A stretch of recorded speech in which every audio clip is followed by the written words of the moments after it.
મને ખબર નહીં જાગતા હશે, આટલી આવી સરસ રીતે યાદ કરતા હશે, પણ સ્વાગત આ કહેવાય કે ભાઈ તમારા માટે વ્યક્તિ જાગે, ગોપી ભાવે પ્રતીક્ષા કરે, એવું સ્વાગત હતું એ. તો શાસ્ત્રીજી પ્રત્યે મને બહુ જ ભાવ, અને મેં એમને ઘણા વખત પહેલા વડોદરામાં અમારે હેમાબેન ચૌહાણના કાર્યક્રમમાં એમણે મને વાત કરી કે ભાઈ મેં હવે પરમિત ધામ ઊભું કર્યું છે ને તમે આવો. એટલે મેં એમને તરત જ કહ્યું કે હું ચોક્કસ આવીશ. ચોક્કસ આવીશ એ પાછું રાજકીય વાયદા જેવું થઈ જાય કે ચોક્કસ એટલે ક્યારે એ ખબર નહીં. જે સરકારી અધિકારી મિત્રો હશે, એ બે ચાર મિત્રો મહિલા પણ છે, એમને ખ્યાલ હશે કે ભાઈ ડાયલોગ કરતા હોય ને એકબીજા સાથે ચેટ કરતા હોય ને એમાં હા ને નાના જવાબ ઓછા આપે, કારણ કે આમ કીધું હોય હમણાં હજી નવો છે સંબંધ, સરખો સચવાય એમ કરજો, ખોટી માથાકૂટ કરતા નહીં, બે પક્ષે કહી દીધું હોય. એટલે મોટાભાગના જવાબ હાય ન હોય, નાય ન હોય, HMMMM એટલે તમારે સમજવું હોય સમજી આવો જવાબ હતો, HMMMM. પણ એકલિંગજી અને આ ભારતના એકતા પુરુષ, આ બંનેની કદાચ એ નિમિત્ત માટે એક આશીર્વાદ હશે, એક ભાવ હશે કે મારે આ દિવસે આવવાનું છે. અને મને મારો પ્રિય જય મકવાણા નાદુરસ્ત તબિયત છતાંય આવ્યો છે. એ જય ખૂબ પ્રેમથી એણે મને ફોન કર્યો કે ભાઈ આ કાર્યક્રમ છે, અને એ દિવસ મેં જોયું, મેં કીધું આ તો જુનાગઢ અપાયેલી છે. હવે એ પરીક્ષાનો કાર્યક્રમ હતો, વિદ્યાર્થીઓને જે પ્રોત્સાહન આપવાનું હોય ને, જોશ ચડાવી દેવાનું, પાનો ચડાવી દેવાનું. જૂના જમાનામાં જેમ પેલો અમારા કાઠિયાવાડના ગામડાનો એક શબ્દ છે, બુંગીઓ વાગે, ઢોલ વાગે એટલે પછી રણે ચડવાનો, પાનો ચડે બધાને યુદ્ધ કરવા માટે. એ પાનો ચડાવવાનો કાર્યક્રમ હતો. એટલે મેં એમને કહ્યું વાત કરીને, મેં કીધું ભાઈ તમે જો થોડુંક આઘું પાછું કરો તો મારે વડોદરા જવાનું થશે. એટલે એમને કીધું કે મને કે પણ પછી પરીક્ષા નજીક આવી જશે. મેં કીધું પરીક્ષા આવતી જતી રહેશે, પણ પાટોત્સવ છે એની તારીખ તો કંઈ મારા કારણે ફરે નહીં, અને એની સાથે સરદાર પણ જોડાયેલા છે. ને એ બે જોડાયેલા ઉપરાંત બહુ મહત્વની વાત કરું, પ્રેમ જોડાયેલો છે, જયંતભાઈનો પ્રેમ જોડાયેલો છે. એટલે મેં કીધું સોનાની સાંકળે આપણે ન આવીએ પણ પ્રેમના તાતણે ખેંચાઈ જાય એના જેવી વાત છે. એટલે મેં કીધું તમે મને મુક્ત કરો, હું તમને બીજા વક્તા શોધી દઉં. અને અંતે મેં એમને વક્તા શોધી દીધા, એમનો કાર્યક્રમ બગડવા નથી દીધો.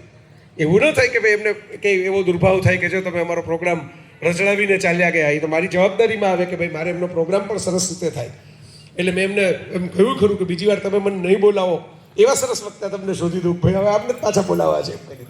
અને એ જવાબદારી પૂર્ણ કરીને મેં તરત જ એક જ દિવસ 24 કલાકમાં જ હા પાડી દીધી કે ભાઈ હું આવવાનો છું, કારણ કે મારે આવવું. કેટલાક કાર્યક્રમો એવા હોય કે જેમાં આપણે જવું પડે, અને એવા હોય જેમાં આપણને જવાનો ઉમળકો હોય. આ એ કાર્યક્રમ હતો કે મને અહીં આવવાનો ઉમળકો હતો. શાસ્ત્રીજીએ કહ્યું કે 3 વર્ષ થઈ ગયા, મને તો એમ જ થયું કે પેલું સાપેક્ષવાદમાં સમય જતો રહ્યો. બરોબર, બ્રહ્માની ઘડી જુદી હોય ને, આપણી ઘડિયાળ જુદી આવી હોય ને બ્રહ્માની ઘડિયાળ જુદી હોય. તો મેં કીધું મેં તો હમણાં જ વિડીયો બનાવીને તમને આપેલો, મને તો એવું જ લાગે છે કે હમણાં વિડીયો બનાવીને તમને આપે. મને કહે તો 2023 હતો, 2026 આવી ગયો. તો મને એક તો મહાદેવજી, આપણે આ બધી વાતને હું જોડી દઉં. અમારા કેટલાક સરસ ગમતા મિત્રો, દેવલભાઈ ને કેતનભાઈ ને નીરજ ને બધા વડોદરાથી ખાસ આવ્યા છે. મારે એ પણ આભાર માની લેવાનો. આભાર વિધિ તો છેલ્લે થાય કાર્યક્રમમાં, પણ હું આ હિતેન્દ્રભાઈ ને આશીષભાઈનો આભાર માનું કે આવી સુંદર નયનરમ્ય પ્રતિમા સરદારની અહીં આપણી વચ્ચે ઊભી છે, કટ્ટાર વિરાટ ઊભી છે. વર્ષો સુધી એવું થયું આપણા દેશની અંદર, તમે વિચાર કરો. બહુ સારી વાત છે. હું તો મેં વચ્ચે ફેસબુક ઉપર પોસ્ટ લખેલી, આ મિત્રોને ખબર હશે કે ભાઈ વ્લાદિમીર પુતિન આવે તો પણ રાજઘાટ જાય. સારી વાત છે, દુનિયાભરના નેતાઓ રાજઘાટમાં શીશ ઝુકાવે, આપણું તો ગૌરવ વધે છે. કોઈ પણ મોટા નેતા આવે, ડોનાલ્ડ ટ્રમ્પ આવ્યા હતા ત્યારે ગાંધી આશ્રમ ગયેલા સાબરમતીમાં. પણ આપણી દુર્ભાગ્ય ગણો અથવા તો આપણી કમજોરી ગણો, આપણી બેદરકારી ગણો, આપણી ગુજરાતીઓની થોડીક પેલી એ સમયની વેપારી વૃત્તિ કે હશે આપણે તો બિઝનેસમાં ધ્યાન આપો, આપણા પ્રોફિટને ચેક કરો, એ ગણો. દિલ્હીમાં સરદાર સાહેબનું કોઈ સમાધિ સ્થાન નહીં, કોઈ સ્મારક નહીં. આ રાજધાની જેમને કારણે આમ જુઓ તો ટકી છે, માત્ર એકતા માટે નથી વાપરતો. એકતા કર્યા પછી પણ શું કરવું એનું વિઝન સરદાર સાહેબને હતું. એટલે બે એવા એમણે કામ કર્યા. બંધારણ સભાને આગળ વધારવામાં પણ એમનો ફાળો પરોક્ષ રીતે ખરો. ડૉક્ટર આંબેડકર સાહેબને અલગ અલગ ચેતનાઓ બધી, મુનશીને ઘણા બધા લોકો, નામો તો ઘણા બધા છે કે એક બે તો છે નહીં, આ બધાને ભેગા કરીને પોતે વકીલ હતા પાછલી બારણેથી, એ પણ કામ ચાલુ જ રાખેલું. એમણે 1946થી એમણે વિચાર કરી રાખેલો ભાઈ બંધારણ તો જોશે, સંવિધાન વગર દેશ નહીં ચાલે. આપણે બધા નહીં હોય તો દેશ ચલાવવા માટે વ્યક્ત જ કરતું, પણ હવે જ્યારે થઈ ગયા હતા એની પહેલાં પણ એક તબક્કો એવો આવેલો ચરણસિંહ ને એ વાળો, બરાબર. પછી વચ્ચે વીપી સિંહ, ચંદ્રશેખર. જો આપણે ત્યાં રાજકીય અસ્થિરતા આવે છે તો પણ દેશ અટકી નથી જતો ને, એનો જશ આપણે સરદાર સાહેબને આપવાનું ચૂકી જઈએ છીએ, એટલે હું આજે આપું છું.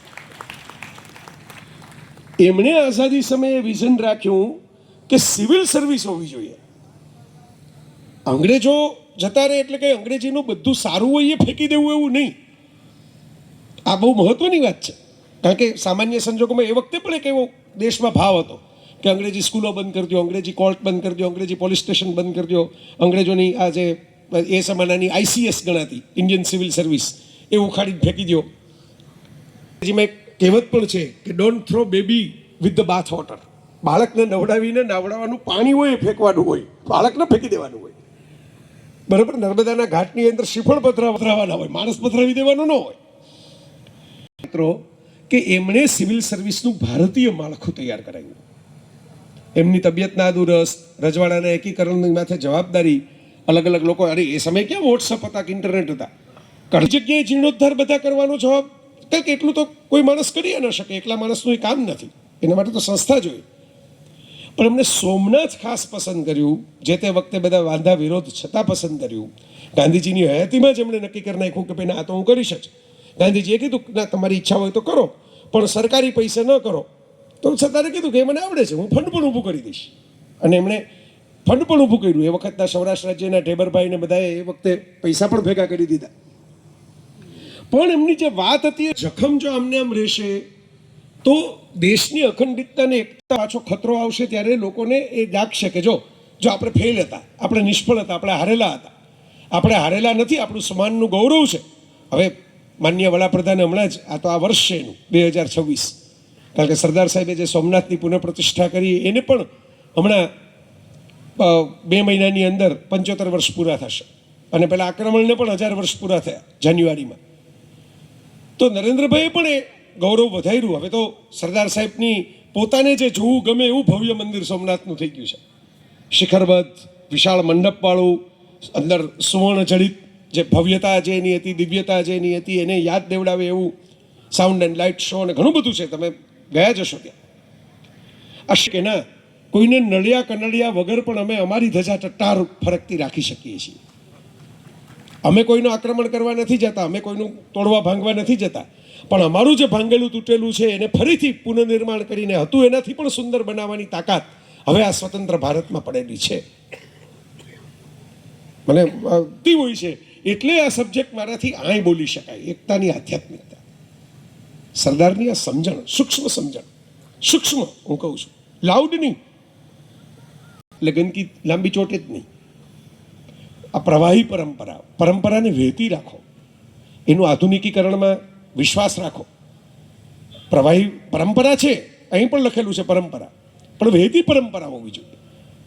એના માટે જે આયોજન કરવું, કાંઈ માન્યો કે સત્સંગ હોલ બનાવ્યો, અહીં ગેસ્ટ હાઉસ બનાવ્યું, બરાબર, અમુક પ્રકારના વાહનોના અને બધાના સુવિધાઓ રાખી. આજે એક નવી, મેં તો જોઈ જ નહોતી, કંપનીની કારમાં હું બેઠો, VF6 સરસ હતી. એટલે આ બધી નવી જે પરંપરા વહેતી નદી જેવી હોવી જોઈએ, જેમાં નવા પ્રવાહો ભળતા જાય. અને એ પણ યાદ રાખજો મિત્રો કે આધ્યાત્મિકતાનું એક પરિસીમા જે છે એ સ્વચ્છતા પણ છે.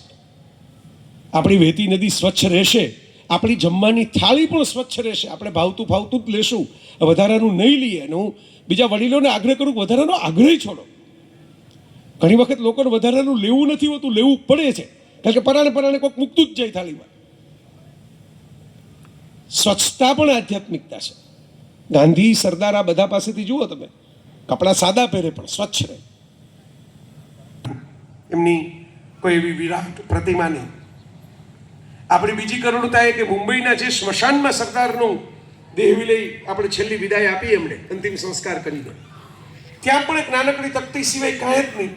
મેં તો મુંબઈના ગુજરાતી મિત્રોને પણ એક વખત અપીલ કરેલી ત્યાંના મારા કાર્યક્રમમાં કે ભાઈ તમે બધા ગુજરાતીઓ તો 33% પ્રજા ગુજરાતી પ્રજા છે એ મહાનગરની, અને પાછી જેવી તેવી નથી.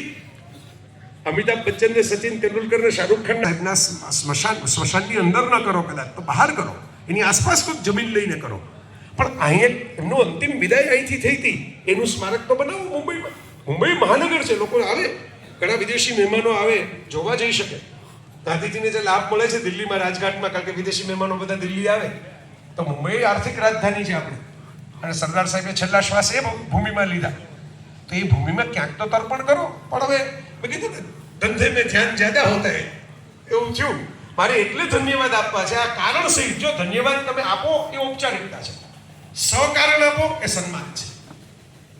આ સહકારણનો ધન્યવાદ આપું છું નયનભાઈને, હિતેન્દ્રભાઈને, આશીષભાઈને, એની સાથે જોડાયેલી આખી ટીમને, કે તમે આ મૂર્તિ ઊભી કરી છે. એ જેવું તેવું કામ નથી, આ પ્રતિભા છે. કેવળ પ્રતિભા નથી, પ્રતિભા છે. પ્રતિમાઓ બહુ લાંબો સમય સચવાતી નથી. આપણે વિશ્વ પ્રવાસી હું રહ્યો છું, દુનિયામાં જ્યાં જાઓ કેટલા ખંડેરો જોવા મળે. ગ્રીસમાં જાઓ, કેવી કેવી પ્રતિમાઓ રોમનો અને ગ્રીકોએ બનાવેલી, વિરાટ પ્રતિમા. આમાં અંગૂઠા પાસે આપણે ઉભા રહીએ તો આપણે સમાઈ જાય એવી વિરાટ પ્રતિમા. પણ અંગૂઠો જ નહીં, ઉપર બધું ગાયબ, કાલે બધું છીનવી, ખાલી ઓલો અંગૂઠો તળિયા ઉપર હતો એટલે એમને ઉભેલો રહ્યો. એટલે તમને યાદ આવે કે આવડી મોટી પ્રતિમા એ હતી. પ્રતિમા મહત્વની નથી, પ્રતિભા મહત્વની છે. ધર્મેન્દ્રભાઈ હતા ત્યારે સરસ કામ કર્યું કે સ્ટેચ્યુ ઓફ યુનિટી બનાવ્યું એટલે આખી દુનિયાનું ધ્યાન ખેંચાય. કારણ કે આખી દુનિયાને ટેક્સ્ટ બુકમાં ફેરવવું પડે ને. તો વિચાર કરો, આ સ્માર્ટનેસ છે.